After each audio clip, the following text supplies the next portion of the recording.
Hi, my name is Alex Carlucci with GustanShow.com. I'm going to talk to you about what's called a verification of employment, and we talk about this within our team inside, but customers never really understand what this is, and we don't really mention it too much, and I think the public should know, so this is a good video for you to know. So if I ask for your pay stubs and your W-2s, you think that's a good enough to tell what your income is? It's not, because it doesn't show those irregular behavior of your payment that a verification of employment will show.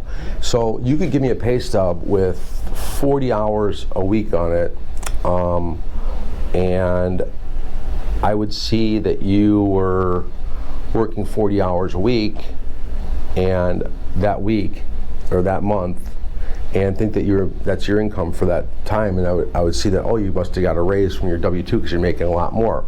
What the verification of employment is going to do is going to tell me exactly how you got paid and the breakdown over the last 2 years and then the current year. So if you work 20 hours a week average, it's going to show up on the verification of employment. It's going to show as a base, and then you get some commission on top of it. It's going to show as commission. And that's going to confuse people, because on your pay stub now that you're working at the same place, there's no commission, you're working 40 hours a week, and it looks like you're making more than you were making before. So the verification of employment document is going to show the base, the breakdown of the commission, and that commission we have to average over the next 2 years in the current. So if you're currently not making that commission average is no longer any good. Now we're looking at your average hours worked, it's 20 hours, and now you're working 40.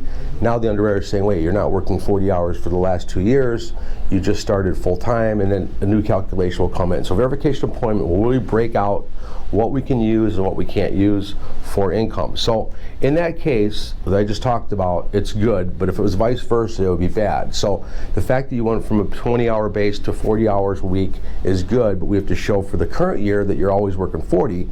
You can't have just started working 40 for this month.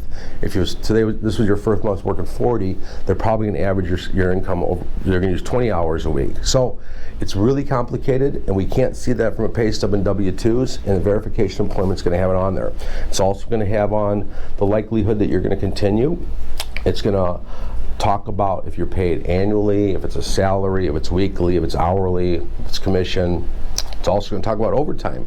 Overtime we have to average over the last 2 years. You have to have been receiving overtime for the last 2 years, and your W-2s don't tell us that. So overtime has to be averaged over the last 2 years, and that's on there.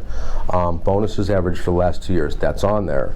So a lot of things come up out of there. And verification employment is probably the most important document for us determining how much income you use. And I like to tell people I'm not going to know for sure if it's closed until I get your verification of employment. Now, if you're straight salary and I know it and you know it, then I'm not going to really need the income verification, because we'll go off your salary, your current salary. But if you got any breakdown of bonuses, overtime, commissions, different hours worked week, and you're paid hourly, it will be a factor. So remember that verification appointment is a very, very important document. Give me a call anytime, we'll talk about this. My name is Alex Carlucci at 630-915-7550, or go to GustanShow.com. Thank you.